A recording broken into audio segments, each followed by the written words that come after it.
19절에서 31절까지 말씀 우리 같이 읽겠습니다. 내용이 긴데 제가 따로 설명을 하지 않습니다. 여러분들께서 차분하게 읽으시면서 내용을 잘 기억하시기 바랍니다. 교독을 합니다. 제가 먼저 읽겠습니다. 한 부자가 있어 자색 옷과 고운 베옷을 입고 날마다 호화롭게 즐기더라.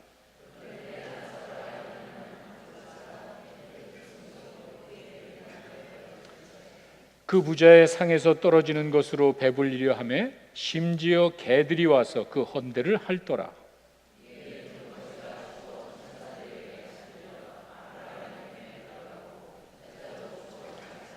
그가 음부에서 고통 중에는 눈을 들어 멀리 아브라함과 그의 품에 있는 나사로를 보고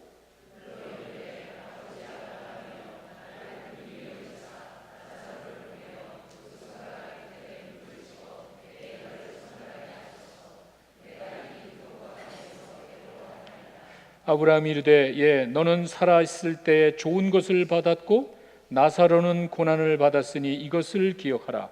이제 그는 여기서 위로를 받고 너는 괴로움을 받느니라.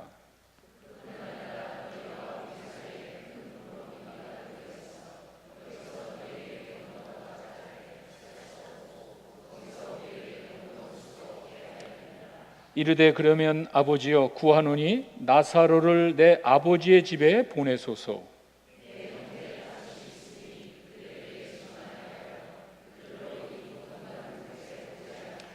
아브라함이 이르되 그들에게 모세와 선지자들이 있으니 그들에게 들을지니라.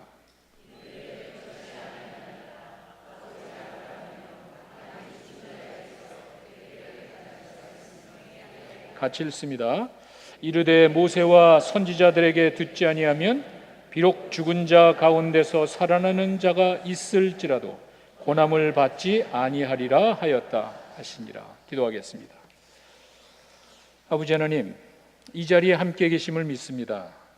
찬양과 기도 가운데 임하시고 이제 말씀을 통해서 저희들에게 음성 들려 주시옵소서. 거룩하신 살아계신 하나님 앞에 있습니다. 저희들의 마음을 붙잡아 주시고 옥토와 같은 마음밭에 생명의 말씀이 뿌리 내리고 열매 맺는 귀한 시간 되게 하여 주시옵소서. 예수님의 이름으로 기도했습니다. 아멘.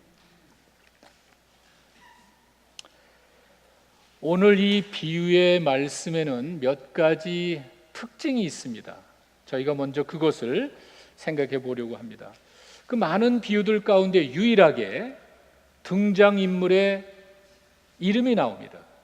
여러분 탕자의 이름 없죠? 있을 필요도 없죠? 형의 이름이라든지 이렇게 보통 비유의 이야기는 그냥 이야기를 하면 됩니다. 그런데 나사로라 하는 구체적인 이름을 언급하셨습니다. 왜 그랬을까요? 예수님께서 아무 생각 없이 그냥 실수로 하시지는 않았을 겁니다. 여러분 생각에 어떤 이야기를 하면서 이렇게 사람의 이름을 거명한다면요, 뭐를 느낍니까? 아마도 좀 더 실감 있게 실제적인 사건처럼 설명하고자 하는 하나님의 뜻이 있지 않나 싶습니다. 그런 마음에 예수님께서 이 비유를 이야기하실 때는 이름을 거명합니다. 또 한 가지는요, 성경의 죽음 후의 삶에 대해서 몇 군데 나옵니다. 요한계시록에 불못이라는 것도 있고요. 죽음 후의 삶에 대한 설명이 나오지만 실제로 그곳에서 고통당하는 이야기는 이게 처음입니다. 이게 유일합니다.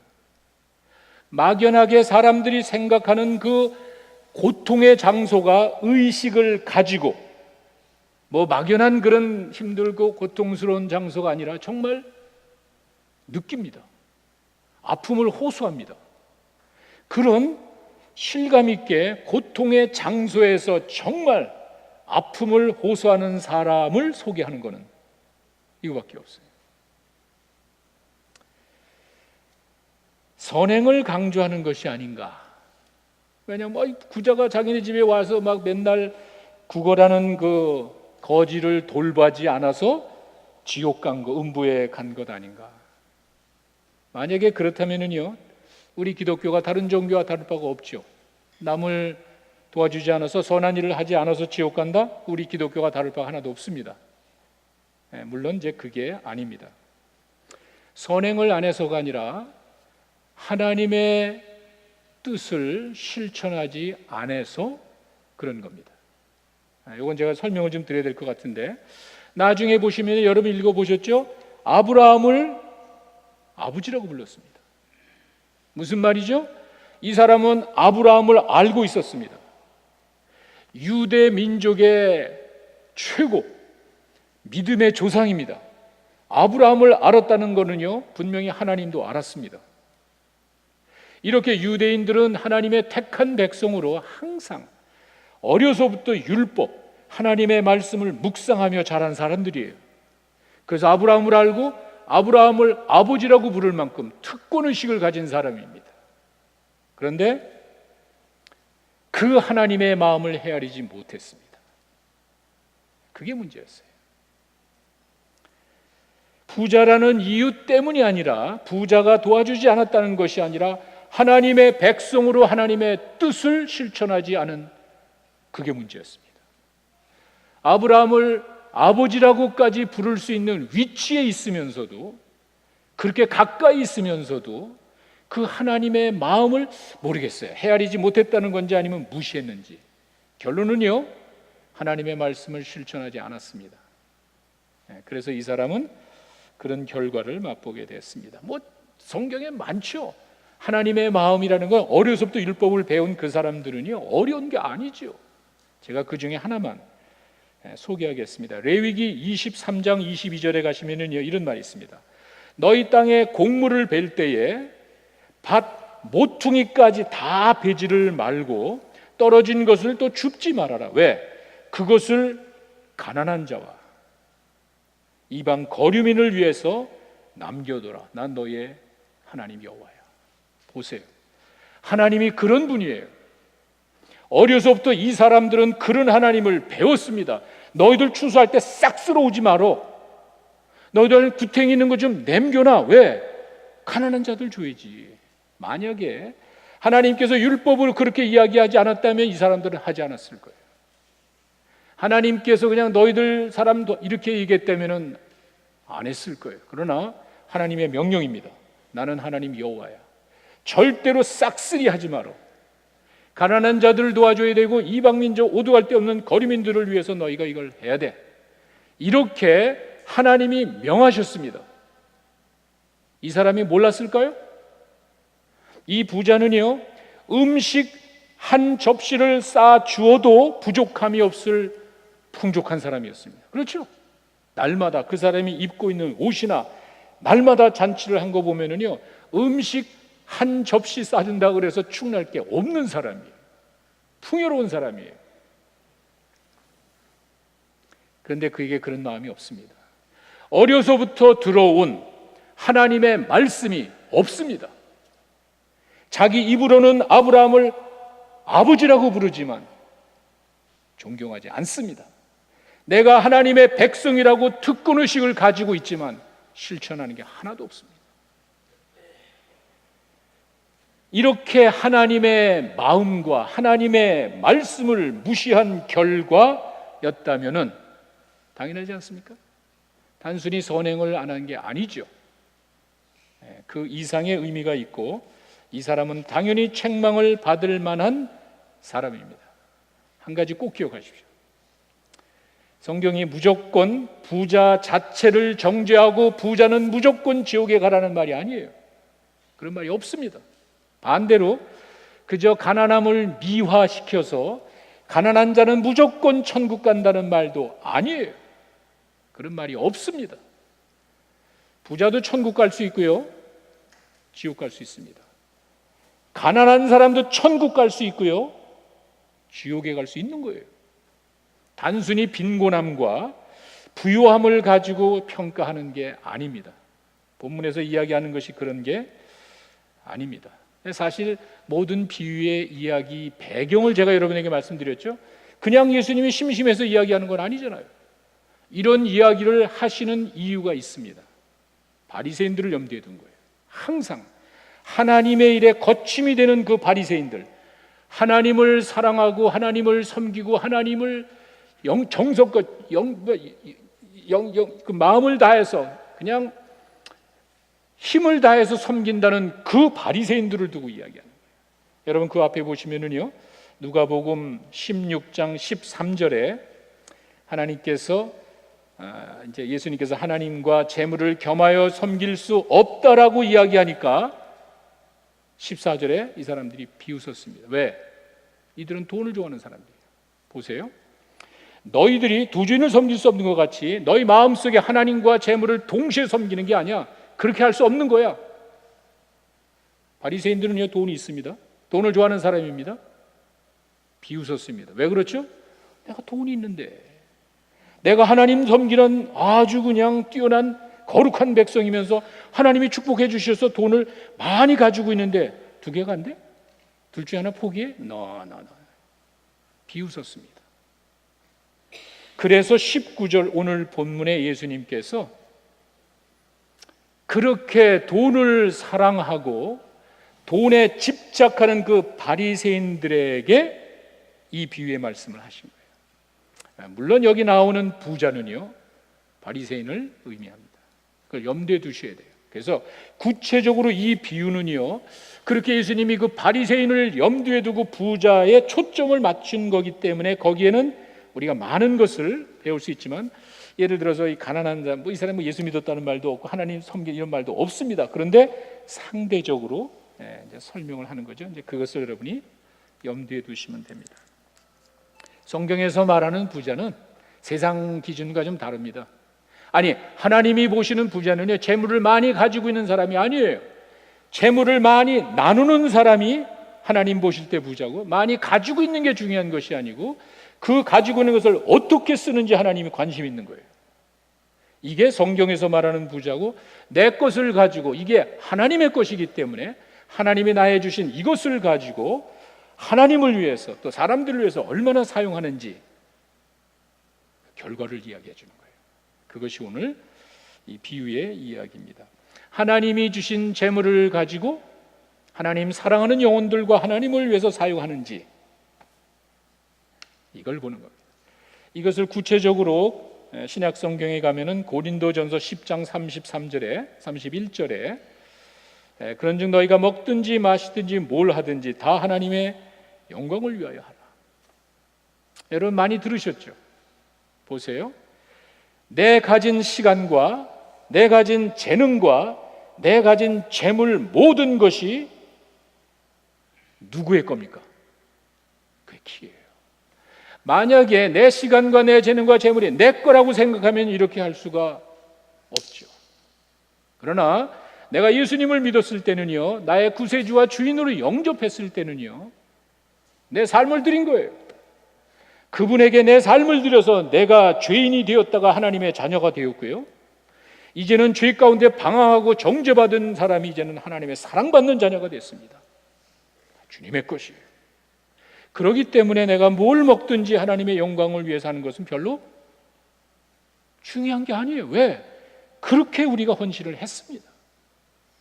만약에 내 마음, 이 부자가 내 마음, 부자의 마음 속에 하나님을 조금이라도 의식했다면, 내가 구원받은 하나님의 자녀로 이 모든 것이 다 하나님의 것이기 때문에 무엇을 하든지 하나님의 영광을 위해서 하겠습니다라고 하듯이, 어려서부터 율법을 배운 정말 거룩한 하나님의 백성이었다면요, 하나님의 마음을 몰랐을까? 그렇지는 않습니다. 욕심이에요. 이것은 내 거고 내 자신을 위해서 쓰고 싶은 거예요. 왜 몰랐겠어요? 하나님의 뜻을 왜 몰랐겠어요? 이 사람은 그렇게 하지 않았습니다. 자, 이렇게 이 부자와 거지 나사로의 이야기는 우리에게 중요한 교훈을 몇 가지 이야기해 줍니다. 먼저는요, 이 땅에서의 삶이 전부가 아님을 보여줍니다. 아마 그게 핵심인 것 같아요. 이 땅에서의 삶이 전부가 아닙니다. 거지가 죽었을 때 천사에 의해서 아브라함 품으로 갔고, 부자가 죽었을 때 음부로 갔다고 성경은 이야기합니다. 이 땅에서의 삶이 전부가 아니라는 거예요. 더 놀라운 거는요, 이렇게 죽음이 모든 것을 다 뒤바꿔 버렸습니다. 아니, 정확하게 이야기하면요, 죽음이 이 땅에서 삶이 전부가 아니라 죽음이 왔을 때 모든 것이 정반대 경우가 됐습니다. 고통, 나사로는 고통을 겪었죠. 부자는 즐거움 가운데 잔치하면서 풍요롭게 있었죠. 전부가 아니었습니다. 성경은 우리에게 이와 같은 사실을 너무도 분명하게 이야기해 줍니다. 이 부자가 가진 어떻게 바뀌었냐면요, 부자가 가진 재물이 죽음 후에는 아무 소용이 없었습니다. 다 알고 있죠. 부자가 가지고 있던 그 많은 것들이 막상 죽음 후에는 아무 의미가 없었습니다.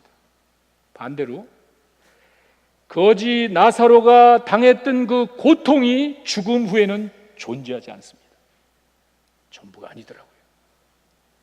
내가 이 땅에서 누리는 그 풍요로움이 죽음 후에는 사라졌습니다. 내가 이 땅에서 그렇게 끔찍하게 불쌍한 인생을 살았는데 죽음 후에는 그것이 없습니다. 이렇게 바꿔버렸습니다. 부자의 그 풍요로움이 죽고 난 다음에는 물 한 방울 얻지 못했습니다. 그렇게 많은 것을 누리며 살았지만 막상 죽고 나니까 물 한 방울조차 얻지 못했습니다. 이 거지 나사로는 그렇게 굶주려서 질병으로 배고픔으로 고통을 했는데 영원한 안식을 취합니다. 완전히 뒤바뀌어진 상황입니다. 자, 물 한 방울이라도 달라고 호소하는 아브라함에게, 그 호소하는 그 부자에게 아브라함이 뭐라 그랬죠? 내가 전에 주지 않은 것을 지금 나사로가 줄 수가 없어. 하늘에 쌓아둔 게 없잖아. 무서운 말이에요. 우리가 막연하게 생각한 건데 아브라함의 의미는요, 그 물 한 방울 달라고 그랬을 때 물 한 방울 주지도 않은 그 부자는 얻을 게 없어요. 하늘에 쌓아둔 게 없잖아요. 냉정한 현실이었습니다. 무서운 현실이었습니다. 이것을 예수님은 아까 말씀드렸죠, 그저 막연하게 우리가 지식적으로 알고 있었던 그 내용을 이야기를 통해서 실명을 거론하면서 실감 있게 실제 사건으로 이야기해 주신 거예요. 내가 전에 주지 않은 것을 나사로가 줄 수가 없어. 넌 물 한 방울 주지도 않았어. 하늘에 쌓아둔 것이 없다는 그런 말입니다. 성경은 분명히 이야기합니다. 죽음 후에 심판이 있다는 것을 히브리서 9장 27절에 가시면은요, 한 번 죽는 것은 사람에게 정하신 것이요 그 후에는 심판이 있단 말이에요. 야, 이게 제가 이제 몇 번 여러분 말씀드렸는데 제가 전도할 때 제일 먼저 쓰는 단어가 그거였어요. 죽는 것은 다 인정하지만 그걸로 끝나는 게 아닙니다. 여러분, 좋거나 인정하나 말거나 하여간 성경은 죽고 난 다음에 심판이 있대. 그 사실을 예수님이 입증해 준 거예요. 히브리서에 나와 있는 그 말씀을 한 번 죽는 것은 사람에게 정해졌지만 그 다음에 심판이 있어. 그것을 예수님이 이 비유를 통해서 입증해 준 거예요. 사실적으로 설명해 준 거예요. 어떻게 보면은요, 이게 너무 감사해요. 저는요, 이게 적절한 목사가 이런 얘기하면 그런데 하여간 솔직하게 저는 이 죽음이, 지금이 이 땅의 삶이 전부가 아니라 죽음이 모든 것을 뒤바꿔 놓는다는 게 어떤 면에서 감사한 것도 있어요. 제가 북한을 생각하면은 정말 그 말이 사실이 아니기를 정말 바랍니다. 정말이에요. 정말 우리가 듣는 이야기가 그게 도저히 인간이 할 수 없는 일이기 때문에 그런 일이 아니기를 바라지만 사실이라면은요, 한번 생각해 보세요. 어떻게? 뭘 잘못했다고 자기 삼촌을 하루아침에 죽입니까? 도대체 뭐가 불만이라 자기 삼촌을, 자기를 키워준 삼촌을 총살시킵니까? 이게 진짜 있을 수 있는 일이에요. 제가 이게 그냥 사실이 아니기를 정말 저는 바라고 있습니다. 아무리 무슨 군기를 잡고 권위를 내세운다고 하지만 어떻게 사람을 기관총으로 쏩니까? 동포예요. 뭘 잘못했다고 그 사람을 놓고 그냥 막 총알을 수십 발 쏴서 죽일 수가 있냔 말이에요. 그게 사실인가요? 아무리 내 마음에 들지 않는다고 하지만 어떻게 사람 생명을 곤충 잡듯이 할 수 있냔 말이에요. 그럴 수 있는 거예요? 만약에 이 세상이 전부가 아니라면요, 전 막 속이 뒤집혀질 것 같아요. 회개하면은 살 수 있습니다. 하나님의 우리가 상상할 수 없는 나같이 속 좁은 인간이 이해할 수 없는 하나님의 크신 뜻이기 때문에 그가 회개하면은요 다행이에요. 근데 회개해도 난 이놈 한 40일도 아니 한 100일은 막 회개해야 될 것 같아요. 그냥 받아주면 안 될 것 같아요. 하여간 그러나 어쨌거나 회개하지 않으면은요 그래야 될 것 같아요. 여러분 그렇지 않아요? 그런 이 땅에서의 그런 무지막지한 인생에 대한 삶의 평가가 없어? 불합리한 것 같아요. 어느 종교가 뭐라도 어떤 걸 해서라도 그러면 심판받아야 될 것 같아요. 회개하면은 하나님이 용서해 주지만 저는 그런 면에서 해석을 합니다. 이 땅의 삶이 전부가 아니라는 게 다행스러울 수도 있어요. 내 마음에 이 한 맺힌 많은 것들을 내가 이룰 수는 없지만 하나님은 아시잖아. 억울한 게 얼마나 많아요. 억울한 게 얼마나 많아요. 내가 불합리하게 당한 게 얼마나 많냔 말이에요. 하나님 풀어주실 겁니다. 그뿐만이 아닙니다. 그 부정적인 것만이 아니라 이 땅에서 고생하는 사람들 있잖아요. 내가 무슨 뭐 잘못해서 그런 게 아니에요. 내가 죄를 져가지고 고생하는 게 아니에요. 그런 눈으로 보지 마세요. 못 사는 사람을 제발 그렇게 보지 마세요. 그저 나면서부터 속용된 사람, 이게 도대체 누구 죄지? 이 사람이 나면서부터 아마 부모가 죄를 졌나 보지? 이런 생각을 하지 마세요. 이 땅에 살면서 고생한 사람 많아요. 내가 뭐 죄 져서 그런 게 아니라 환경이 그래요. 환경이. 또 내가 좀 부족하다 그래도 뭐 잘못된 건 없잖아요. 그렇게 고생하며 사는 사람들 어떡하냔 말이에요. 내가 정말 가진 것은 없지만 그래도 선하게 살려고 하는데 참 째지게 사는 사람들이 이렇게 끝나면 안 되잖아요. 그러면 안 되잖아요. 여러분 한번 생각해 보세요. 불공평하잖아요. 그 말씀이 25절에 있습니다. 아브라함이 이르되 예 너는 살아있을 때 좋은 것을 받았고 나사로는 고난을 받았으니 이걸 기억해라. 그는 여기서 위로받고 너는 괴로움을 받는 거야. 다시 꼭 이렇게 된다는 게 아니에요. 그 뭐 가난한다 해서 무조건 아까 말씀드렸듯이 이 사람이 뭐 선한 일 뭐 관계없이 무조건 가난한 사람 그런 말이 아니에요. 부자에 초점을 맞춘다 그랬죠. 상대적인 개념을 보라 그랬죠. 이렇게 될 수가 있는 거예요. 정반대의 경우가 있을 수 있는 거예요. 성경은 분명히 이야기해주고 있습니다. 어떻게 보면은요 정의롭고 공평하신 하나님이 아닌가 싶어요. 그래야 되는 거예요. 회개하면은 용서해 주신대. 그 무지막지한 정말 엄청난 고통을 하나님이 당하셨기 때문에 그걸 근거로 용서해 주신대. 정말 그놈이 심판 벌 받으려면은요 정말 뭐 끔찍한 고난을 당해야 되는데 예수님 받았잖아요. 그 죄인을 대신 당하셨잖아요. 그렇기 때문에 어떻게 보면 정의로우신 하나님의 모습이 아닌가 싶습니다. 이 땅이 전부가 아닙니다. 죽음 후에 평가가 있습니다. 또 하나 기억할 것은요 죽음 후에는 더 이상의 기회가 없습니다. 26절에 있는 말씀이 그러죠. 큰 구덩이가 있다 그러죠. 더 이상의 기회가 없습니다. 여기서 뭐 구렁이라는 거, 구렁텅이라는 건 뭐냐면은 그 팔레스타인 지역의 그 사막에 가시면은요, 그 와디라고 그래가지고 비가 오면은요, 갑자기 홍수가 나면은요, 그냥 막 이 한 동네 자체가 샥 쓸어 나가는 거예요. 그러니까 여기서 캐리까지 그 중간이 그냥 샥 없어져 버리는 거예요. 이거는 사람의 힘으로 어떻게 할 수 없는 자연 환경을 두고 이야기하는 거예요. 어쩔 수 없는 거예요.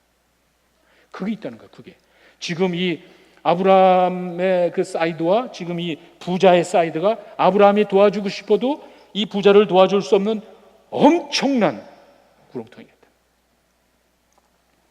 시카고에 가시면 그 미시간 호수가 있잖아요. 미시간 호수가 그 넓은 그 호수가 있는데 그거를 어떻게 여러분이 흙으로 갖다 메울 수가 있겠어요? 안 되는 거예요. 그냥 그 손으로 사람의 힘을 어쩔 수 없는 거예요. 그걸 말하는 거예요. 일단 한번 그렇게 데스티네이션이 결정이 되니까 운명이 결정이 돼버리니까 어쩔 수 없다는 거예요. 아브라함도 그 유대인의 조상이고 하여튼 그 최고의 신앙인조차도 천국에서 어쩔 수가 없는 거예요. 참 안타까운 현실입니다. 이 말은 무슨 말이냐면요, 지금의 결정이 영혼을 결정한다는 그런 말입니다. 지금 예수 믿고 구원받으면요, 영생에 영원한 생명이 주어지고요, 지금 여러분이 예수님을 믿지 않고 예수님을 거절하면요, 영원한 심판이 있습니다. 피어리어. 저는 이것도 얼마나 감사한지 모르겠어요. 너무 제가 긍정적으로 이해하는지 모르지만 솔직하게 제가 이야기하겠습니다. 제가 예수님 믿었을 때 정말 내 죄를 깨닫고요, 나 죄를 위하여 십자가에 달려 돌아가신 예수님을 믿고 나는 그분을 나의 구세주와 주인으로 고백하고 영접하고 하나님의 자녀가 됐습니다. 죄진 게 얼마나 많냔 말이에요. 만약에 한 번의 결정이 영혼을 결정하는 게 아니었다면 내가 어떻게 되냐는 말이에요. 여러분 어떻게 될 거예요? 내가 그렇게 순수한 마음으로 예수님을 영접했지만 죄진 게 얼마나 많냔 말이에요. 못된 짓을 얼마나 많이 했냔 말이에요. 한 번의 결정이 영혼의 결정이래. 이게 얼마나 감사한지 모르겠어요. 한 번의 거절이 영원한 거절도 될 수 있는 거예요. 어떻게 하나님이, 그 사랑의 하나님이 사람들을, 자기가 창조한 인간을 지옥에서 영원한 고통을 하게 합니까? 하나님 그렇게 안 하시죠. 선택이잖아요. 거절한 선택이잖아요. 내가 선택해서 가는 것이지 하나님이 그냥 발로 가라고 친 게 아니잖아요. 분명해야 됩니다. 지금의 결정이 영혼을 결정합니다. 이것도 저에게는 얼마나 큰 감사한 일인지 모릅니다. 예수님께서 한번 그런 이야기 하셨습니다. 이 좁은 문으로 가라, 그런 이야기를 하시면서, 이 좁은 문이라는 건 뭐 이런 조그마한 문이 아니라 참 고통의 길이 될 수도 있고요, 정말 아픔과 고난의 과정이 될 수도 있습니다. 그 사람들이 넓은 길, 편한 길을 찾지 누가 그 좁은 길로 가겠어요? 누가 원하겠어요? 그러나 때로는 보이지 않는 가운데 진주가 땅속에 감춰 있듯이 좁은 길로 가야 돼. 너무 편하게만 하지 말아라. 그런데 좁은 길로 안 가고 만약에 문이 닫히면은 기회가 없는 거예요. 분명히 이야기했어요. 뭐 지금이야 두들기고 난리치면은 뭐 오케이 뭐 하고, 저같이 마음 약한 사람 막 이랬다 저랬다 막 없습니다. 누가복음 13장 25절에 가니까 집주인이 일어나서 문을 한 번 닫은 후에 끝난 거예요. 문을 한 번 닫은 후에 너희가 밖에서 문을 두드리며 주여 열어주소서 하면 그가 대답하여 이르되 나는 너희가 어디서 온 자인지 알지 못해. 끝. 무서운 말입니다. 그래서 이사야 선지자가 이야기하죠. 너희는 여호와를 만날 만한 때에 찾아라. 이게 정말 기가 막힌 말이에요.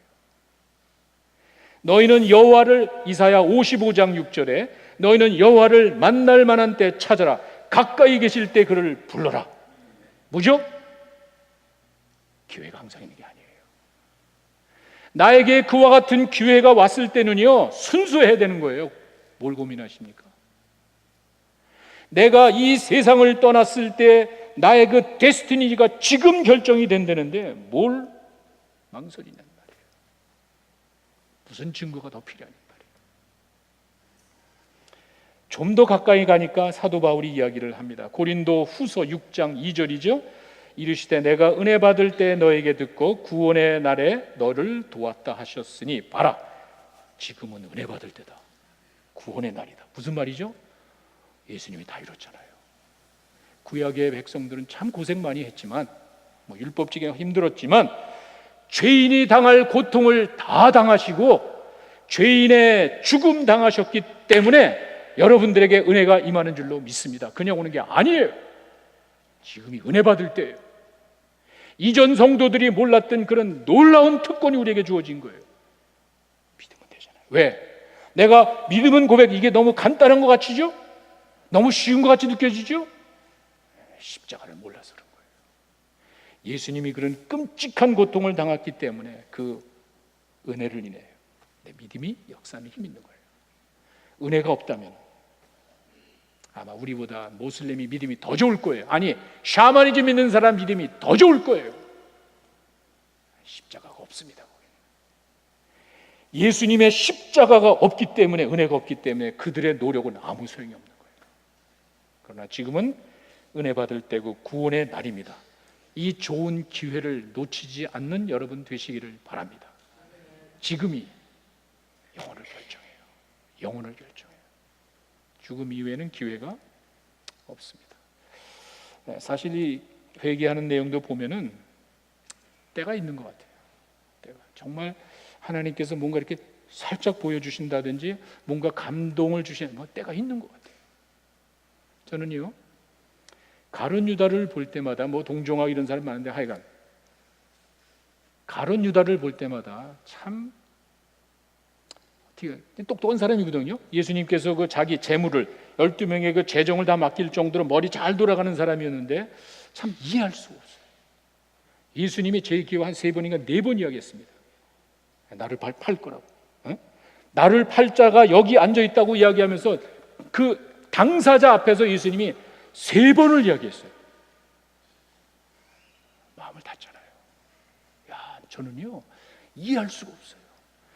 그렇게 내가 미워하고 그렇게 내가 싫어하고 내가 하는데 그 사람이 내 마음을 꿰뚫어 보듯이 이야기하면 좀 떨리는 거 아니에요? 자기 선생이 그 하나님의 아들로 기적을 행하는 그 사람이 마음을 꿰뚫어 보면서 이야기하는데 3번 이상을 이야기했는데 닫아버리잖아요. 어떻게 됐죠? 하나님이 없으니까 소망이 없죠. 내 생각이 나를 지배하니까 하나님의 것이 없죠. 생명 포기하는 거예요. 하나님을 믿어요? 소망이 있는 거예요. 그런데 이 가롯 유다는 너무 똑똑해서 이건 도대. 그리고 그 장면도 여러분 잘 아시죠? 예수님이 끝까지 막 가다가 마지막 대제사장들에게 그런 건 괜찮아요. 그 사람들 사람 죽일 권한이 없으니까. 근데 빌라도 앞에 딱 가더니 빌라도 앞에 갔을 때는 예수님이 뭔가 보여줄 걸로 자기 생각에 적어도 로마 총독 밑에서는 그 사람이 사람 죽일 권한이 있으니까 그 사람 앞에 가서는 뭔가 좀 확 뒤집어 볼 줄 알았는데 어이없이 빌라도에게 정죄를 받습니다. 그러니까 끝났구나. 생명을 포기하잖아요. 가룟 유다에게 기회를 안 준 게 아니에요. 가룟 유다가 그렇게 죽기로 예언됐습니까? 그런 소리 함부로 하지 마세요. 가룟 유다가 예수님을 팔기로 작정되고 그렇게 죽기로 작정됐습니까? 그런 소리 하지 마세요. 선택이었어요. 그렇게 얘기를 해도 이 가룟 유다는 3번이나 내 판단에 의해서 거절했습니다. 어쩔 수 없는 거예요. 근데 상대적으로 베드로를 보면은요, 저는 그렇게 봐요. 가룟 유다가 실수한 것보다 베드로가 훨씬 잘못됐다고. 여러분 어떻게 생각하세요? 돈 몇 푼 때문에 예수님 그럴 수 있는 것 같아요. 너무 로마 총독 앞에 가서 어이없이 그냥 정죄받고 그러면 마음이 좀 그럴 것 같아요. 베드로는 어떻게 한지 아세요? 예수님 면전에서 모른다고 그랬단 말이에요. 여러분 잘 기억하세요. 그 베드로의 고백은요, 여러분 만약에 여러분 가운데 누군가 나 예수님 잘 믿고 집사고 장로고 목사였다가 나 예수님 안 믿어, 난 몰라, 지옥 갑니다. 내 믿음을 부인하면 끝난 거 아니에요. 그거는 내 입술로 고백하고 더 이상 아무것도 없는 거예요. 생각, 내가 예수님 있다가 아니라며 내 입으로 아니라고 고백하면 무슨 소망이 있냔 말이에요. 감사한 게 베드로는 그게 아니었거든요. 예수님 이야기했잖아요. 네가 날 3번 부인할 거야. 예수님은 아신다. 그게 너무 감사해요. 베드로가 겁이 나서 그냥 애 앞에서 겁이 나서 그냥 난 몰라, 살기 위해서 그렇게 이야기했지 베드로의 신앙을 고백한 게 아니죠. 신앙을 뒤집어 푼 게 아니죠. 여러분 아시잖아요. 나도 그런 신앙에 잃어버릴 때가 있잖아요. 하나님 안 믿는다는 게 아니라 하나님의 백성으로 살지 못하고 실수할 때가 있잖아요. 그런데 어린애 앞에서 예수님 정죄받고 가는데 저럴 것 같지는 않은데 예수님 막 그렇게 하니까 이 사람도 같은 편이에요. 예수님 잡아다가 막 죽이려고 그러는데 이 사람도 같은 편이에요. 근데 겁이 나지 않겠어요? 아니야 나 몰라. 딱 쳐다보잖아요. 이렇게 예수님이 가시다가 아니야 나 몰라 그러니까 딱 쳐다보잖아요. 눈이 마주치잖아요. 여러분 생각해 보세요. See, I told you, 베드로. 예수님은 베드로가 그렇게 할 걸 아셨어요. 예수님은 여러분과 나의 연약함을 아시고 실수해도 용서해 주심을 여러분 믿으시기 바랍니다. 그런 분이에요. 아이고, 베드로가 딱 눈이 마주치니까 그때 생각이 나는 거예요. 내가 얘기했지. 네가 나를 부인할 거라고 내가 이야기했지. 어떻게 했죠? 그 자리에 나가서 통곡기도 하잖아요. 이렇게 제 가슴 속에 뭔가 잘못됐다는 것이 딱 들어서니까 어떻게 했죠? 회개하잖아요. 더 나쁜 죄를 진 거예요. 아까 제가 말씀드렸듯이 정말 자기 신앙을 막 위켄드 뒤집어 엎었다면요, 그 사람은 그건 못 받아요. 아주 잘못된 사람인데 그건 아니거든. 예수님이 안단 말이에요. 예수님이 그걸 알고 이야기했잖아요. 너 나 모른다고 그럴 거야? 사탄이야, 사탄이. 사탄이 너를 갖고 노를 그러지 네가 나를 믿는 게 아니야. 내가 알아. 얼마나 감사한지 모르겠어요. 내가 실수하고 잘못할 때 내 진심이, 내 연약함을 아시기 때문이지 내 진심이 그게 아니라는 사실을 주님이 아시기 때문에 품어주시는 거예요. 정말 그게 하여간 이와 같이 그런 때가 있는 것 같아요. 그 때를 3번이나 놓쳤습니다. 유다는 생명을 포기하자. 하나님이 없으니까, 소망이 없으니까 그냥 포기하자. 그러나 더 큰 죄를 지은 베드로 말씀이 생각나잖아요. 하나님께서 그 마음을 타치하니까 통곡하며 회개하잖아요. 그런 사람이에요. 주님은 그런 사람을 통해서 일을 하시는 거예요. 참 감사해요. 내놓을 것이 없는 베드로가 순수한 마음으로 회개했을 때 하나님이 참 더 귀하게 사용하셨듯이 우리가 여러분과 내가 실수하고 잘못하지만 진심으로 주님 사랑하는 마음이 변치 않는 한 하나님은 여러분 지켜주실 줄로 믿습니다. 확실하죠. 마지막 3번째는요, 하나님의 말씀을 떠나서는 아무런 소망이 없습니다. 31절에 나와 있는 내용이죠. 기적이 전부가 아니에요. 아마도 이 부자는 그 생각을 한 것 같아요.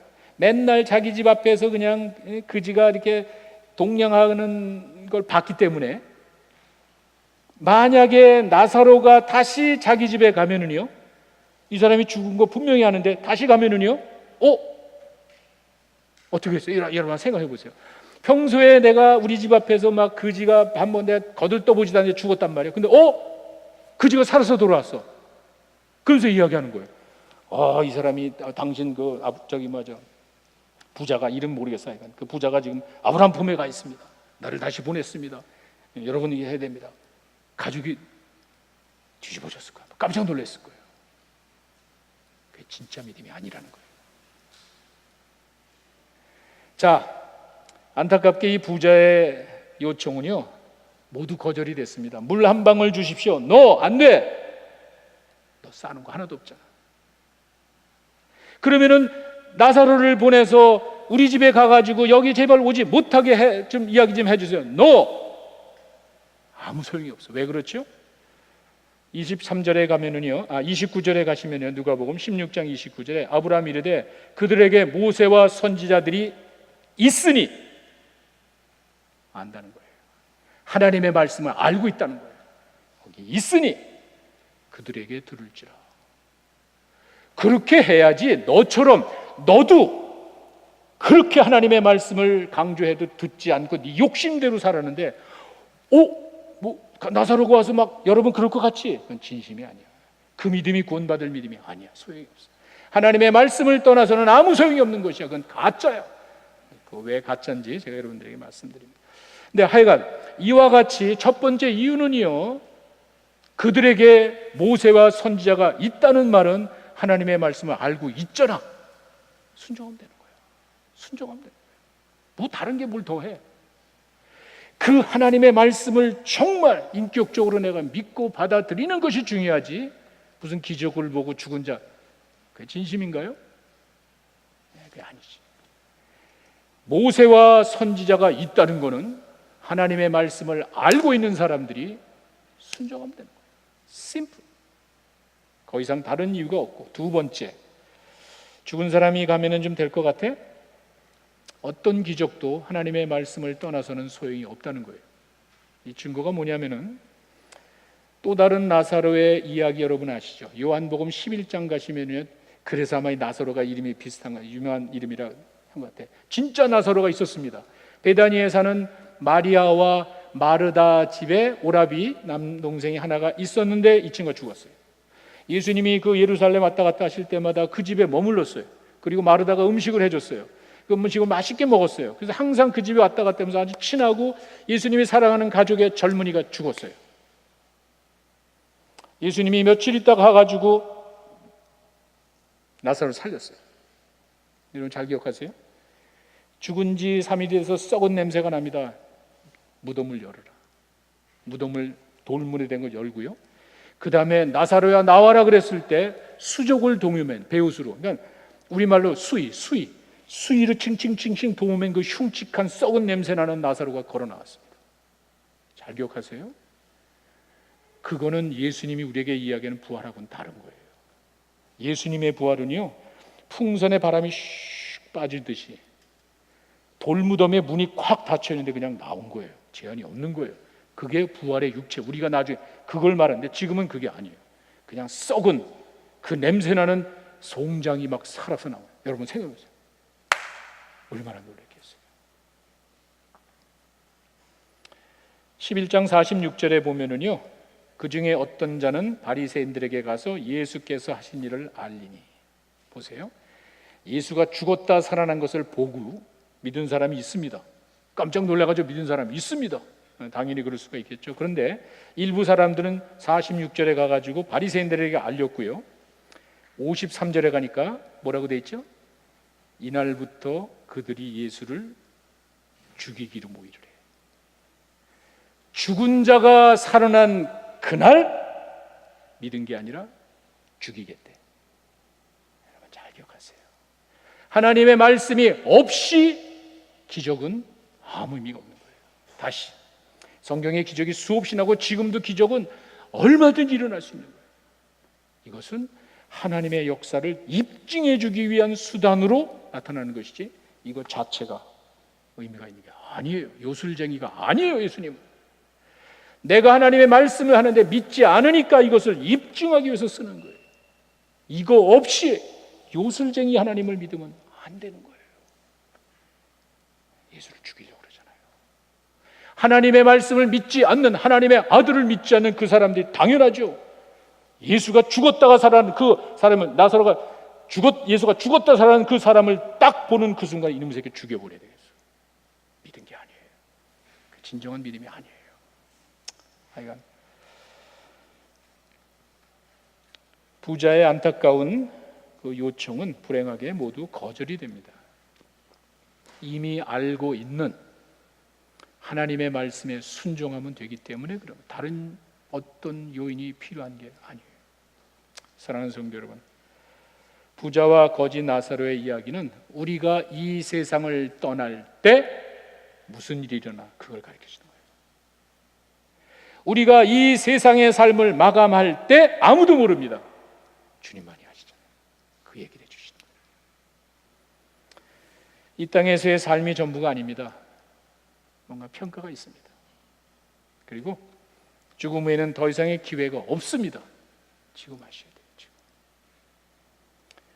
하나님의 말씀을 떠나서는 아무런 소망이 없습니다. 기적이 중요한 게 아니에요. 하나님의 말씀을 가슴에 품고 순종하며 살아갈 때 하나님의 예비하신 놀라운 영생의 복을 맛보는 여러분 되시기를 간절히 축원합니다. 기도하겠습니다.